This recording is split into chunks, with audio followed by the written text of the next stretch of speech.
What's up, guys? I haven't done a little scrapping video for a while, and I want to do a shout out to this channel I've been enjoying, and he did a shout out to me. It's Cowboy Car Crushing, and I'm getting ready to process some cars. I've got pretty much everything. I'm going to take mine down to the shells, so I've got pretty much everything ready to process on this for a minute. I think I can get y'all some good footage, so I'm going to hand the camera off to Josh and let him see if he can't try to safely get some decent footage here.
Mess too much, so we're going to clean up a little bit and cut whatever bolts are left. It looks like that that shaft right there didn't get cut clear in half, and there's some stuff on the rack right there we might have to take the torch to, but these Intrepids were always kind of a pain in the butt.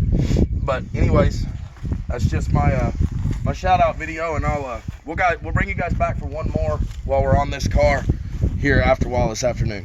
Anyways, check out Cowboy Car Crushing on YouTube, and come back to us for the next video. Peace.